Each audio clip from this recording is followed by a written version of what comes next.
Hello everyone, welcome to my Sara academy channel. আজকে আমি আপনাদেরকে একটি লিড জেনারেশনের প্রজেক্ট নিয়ে কথা বলবো। যখন আপনারা এই ধরনের লিড জেনারেশনের প্রজেক্ট পাবেন তাহলে কিভাবে কাজটি করবেন, কিভাবে কি হবে সবকিছু বিষয় নিয়ে কথা বলবো।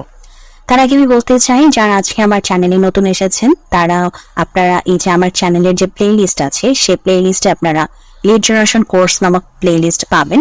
এখানে আমি এখন পর্যন্ত যে কয়টা ভিডিও আপনাদের জন্য আপলোড করেছি, আমি চেষ্টা করেছি যে ভিডিওগুলোতে নতুনত্ব বিষয় রাখার, অর্থাৎ বায়ার আপনাদেরকে বিভিন্ন ধরনের রিকোয়ারমেন্ট দিবে। সবসময় রিকোয়ারমেন্ট তো আর সেম থাকে না। যখন যে ধরনের রিকোয়ারমেন্ট দেয় সেই রিকোয়ারমেন্ট মোতাবেক আপনি কিভাবে প্রজেক্ট করবেন, কিভাবে আপনি সেই প্রজেক্টটা কমপ্লিট করতে পারেন এবং বায়ারকে আপনার কি কি প্রশ্ন করতে হবে, কিভাবে আপনি বায়ারের সাথে একটি কনভারসেশনে যেতে পারেন, কি কি বিষয়ে আপনাদের নেগোসিয়েশন আসতে হবে, এই সব কিছু বিষয় আমি যখনই যে প্রজেক্ট করি এবং সেই প্রজেক্টের আলোকে আমার কি কি ডিসকাস করার দরকার সব বিষয় ডিসকাস করে কিন্তু আমি আমার প্রজেক্ট তৈরি করে আপনাদের জন্য ভিডিও দিয়েছি। সো যারা নতুন এসেছেন তাদেরকে আমি বলতে চাই, যদি আপনারা এরকম সিচুয়েশনে থাকেন যে আপনি অলরেডি লিড জেনারেশনের প্রজেক্ট করতে জানেন বা লিড জেনারেশনের কাজে জানেন, তারপর আমার রিকোয়েস্ট হচ্ছে কাইন্ডলি আপনারা প্রতিটা ভিডিও 1 বাই 1 করে দেখবেন। আমি আশা করছি যে আপনারা অনেক নতুন তথ্য এবং ইনফরমেশন পাবেন। আর যারা নতুন, মানে মাত্র আপনারা কাজ শেখা শুরু করেছেন, তাদেরকে ওয়েলকাম যে প্লিজ আপনারা 1 বাই 1 করে প্রতিটি ভিডিও দেখবেন। আপনারা অনেক কিছু শিখতে পারবেন, এতটুকু গ্যারান্টি আমার আছে। ঠিক আছে? সো আমি আশা করছি আপনারা যারা নতুন এসেছেন তারা সবাই চ্যানেলটিকে সাবস্ক্রাইব করে দিবেন, ভিডিওগুলো তো অবশ্যই দেখবেন এবং সামনে যে ভিডিওগুলো আপলোড হবে সেগুলোও দেখবেন। এর পাশাপাশি আমার কিন্তু এই ক্লায়েন্ট হান্টিং নামক যে প্লে লিস্ট আছে সেই প্লে লিস্টও আমি আমার এই লিড জেনারেশনকে টার্গেট করে আপনারা কিভাবে শুধুমাত্র লিড জেনারেশনের জন্য ক্লায়েন্ট হান্টিং করতে পারেন সেরকম কিন্তু আমি অনেক ভিডিও দিয়েছি, মানে লিড জেনারেশনকেই টার্গেট করে। সো আপনারা ক্লায়েন্ট হান্টিং নামক প্লে লিস্টে প্রবেশ করলে আপনারা সেই ভিডিওগুলো পেয়ে যাবেন এবং 1 বাই 1 করে প্রতিটি সেই সার্চিং প্রসেসগুলো দেখবেন এবং যখন আপনার কাজ প্রপারলি শেখা হয়ে যাবে তখন আপনারা ওই ক্লায়েন্ট হান্টিং এর যে প্রসেসগুলো আছে সেই প্রসেসগুলো অবশ্যই অ্যাপ্লাই করবেন।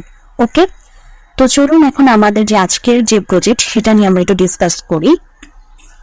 এখানে কি বলছে, lead generation of 12th pass out students, মানে 12th পাস আউট করেছে সেই স্টুডেন্টদের ইনফরমেশন লাগবে।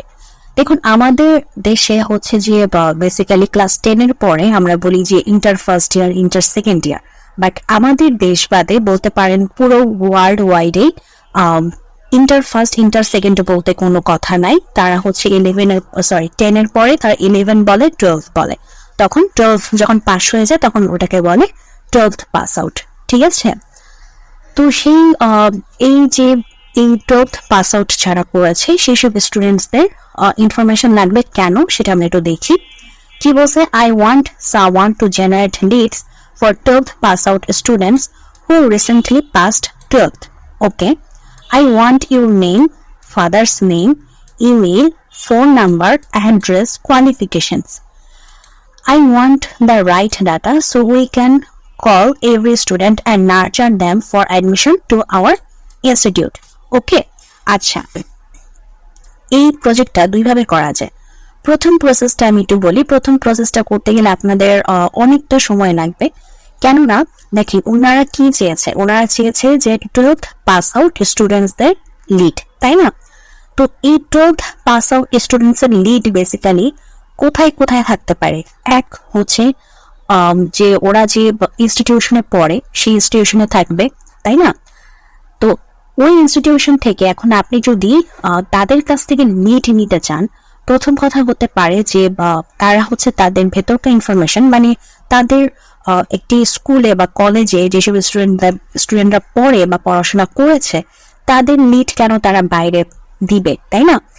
তো যদি কেউ দিতে রাজিও হয়, দেখা যাবে যে আপনার কাছে অনেক বেশি অ্যামাউন্ট চেয়ে বসবে যে আপনি এরকম অ্যামাউন্ট দেন তাহলে আমাদের স্টুডেন্টদের তথ্য আমি আপনাদের সাথে শেয়ার করব। তো এরকম সিচুয়েশনে আপনারা পড়তে পারে। সেকেন্ড প্রসেস হচ্ছে 12th পাস আউট স্টুডেন্টরা কোথায় হচ্ছে যে আপনার বিভিন্ন যে কোচিং সেন্টার থাকে, তো বিভিন্ন কোচিং সেন্টারে তারা পড়াশোনা করেছে, সেসব কোচিং সেন্টারগুলোতে আপনি খোঁজ নিতে পারেন বা কোচিং সেন্টারে লিড বের করে তাদের সাথে কন্ট্যাক্ট করে তখন তাদের ওই কোচিং সেন্টারে যেসব 12th স্টুডেন্টরা ছিল তাদের ইনফরমেশন নিতে পারেন। তো এই ক্ষেত্রে আপনাদেরকে অনেকগুলো ধাপ পার করতে হবে। প্রথম ধাপ কি? প্রথম ধাপ হচ্ছে আপনারা তারা যে স্কুল বা কলেজে পড়েছে সেই সব কলেজের লিড বের করে সেই এরিয়ার, মানে যে এরিয়া আপনাকে বায়ার বলে দিবে যে এই লোকেশনের, তো সেই লোকেশনের যে স্কুল কলেজগুলো আছে সেই স্কুল কলেজের লিড বের করে তাদের যে ওনার বা সি লেভেল বা রিক্রুটমেন্টে যিনি আছেন তার সাথে কথা বলে তার সাথে নেগোসিয়েশন করে আপনি তখন ওই স্কুল কলেজ থেকে এই স্টুডেন্টগুলোর ইনফরমেশন নিতে পারেন। এটা হচ্ছে প্রথম প্রসেস। সেকেন্ড প্রসেস হচ্ছে আপনি কোচিং সেন্টারগুলোর সাথে কন্ট্যাক্ট করবেন। তো এই জন্য আপনাকে কি করতে হবে? ওই এরিয়ার যে কোচিং সেন্টারগুলো আছে সেগুলোকে আপনাকে খুঁজে খুঁজে বের করতে হবে। দেন কোচিং সেন্টারের লিড বের করে ওই কোচিং সেন্টারের পার্সনদের সাথে কন্ট্যাক্ট করতে হবে। তখন তারা যদি লিড দিতে রাজি হয় তখন সেখান থেকে আপনি লিড নিতে পারেন। তো এই যে প্রসেসটা, এটা খুবই হচ্ছে ঝামেলা বলতে পারেন একটি প্রসেস।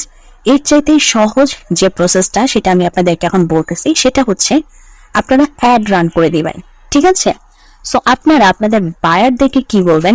দেখেন বায়ার কি বলছে, so we can call every student and nurture them for admission to our institute. তো ওনারা মানে এই যে মানে আপনার ক্লায়েন্টের যে ইনস্টিটিউট, সেই ইনস্টিটিউট থেকে প্রতিটি স্টুডেন্টকে কল না করে আপনার ক্লায়েন্টের যে ইনস্টিটিউট আছে সেই ইনস্টিটিউটের যে গুগল পেজটা আছে, যে ফেসবুক পেজটা আছে বা যে ইনস্টাগ্রাম পেজটা আছে সেখানে যদি তারা অ্যাড রান করে দেয়, এটা আপনি ওনাদেরকে বুঝাবেন। যদি অ্যাড রান করে দেয় তাহলে সে অ্যাড রান করলে যখন ওই স্টুডেন্টের কাছে, মানে যাদের হচ্ছে এখন ইনস্টিটিউটে ভর্তি হবে, 12th অলরেডি পাস করে ফেলছে, সেই সব স্টুডেন্টদের কাছে কিন্তু এই যে আপনার ক্লায়েন্টের যে ইনস্টিটিউটটা আছে সেটাকে শো করাবে। যেমন আমরা আমাদের ফেসবুকে, গুগলে আমরা কিন্তু সেসব অ্যাড দেখতে পাই বা ইউটিউবে সেসব অ্যাড দেখতে পাই যেগুলো কিন্তু আমাদের দরকার পড়বে, আপনারা নোটিস করে দেখবেন। তো কেন? কজ আমাদেরকেই তারা যখন অ্যাড রান করছে, মানে ওই বিজনেসটা, তখন আমাদেরকে টার্গেট করেই তারা অ্যাড রান করছে। ফর দ্যাট রিজন আমরা যখন ফেসবুক চালাই বা ইউটিউব চালাই তখন আমরা সেই অ্যাডগুলো দেখতে পাই। তো আপনার ক্লায়েন্টের যে স্টুডেন্ট, আপনার ক্লায়েন্টের যে ইনস্টিটিউট, সেই ইনস্টিটিউট বেসিক্যালি কাদেরকে টার্গেট করবে?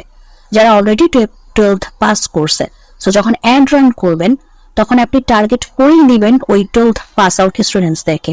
তো তখন এই অ্যাডগুলো যখন রান হবে তখন ওই ব্যক্তিদের কাছে শো করবে এবং পরবর্তীতে তারাই, মানে ওই 12th পাস স্টুডেন্টসরাই নিজেরাই আপনার ক্লায়েন্টের ইনস্টিটিউটের সাথে কন্ট্যাক্ট করবে। এবং যখন কন্ট্যাক্ট করবে তখন আপনার ক্লায়েন্ট কি করতে পারবে?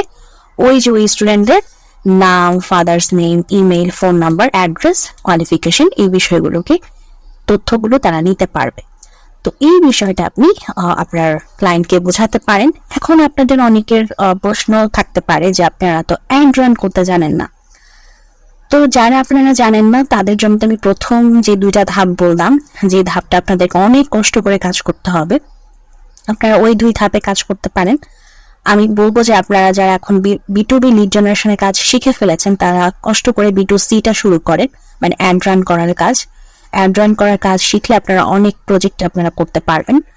তো যদি আপনারা B2Cর কাজ জানেন তখন আপনারা ওই যে আপনাদেরকে আমি শেষে যে প্রসেসটা বললাম অবশ্যই আপনারা এই প্রসেসে আগাবেন, তাহলে প্রজেক্টটি খুব সহজেই আপনারা করতে পারবেন। ঠিক আছে? তো এটাই ছিল আমাদের আজকে লিড জেনারেশনের প্রজেক্ট। তো যদি ভিডিওটি ভালো লাগে অবশ্যই ভিডিওতে লাইক দিবেন, চ্যানেলটিকে সাবস্ক্রাইব করবেন। ভালো থাকবেন।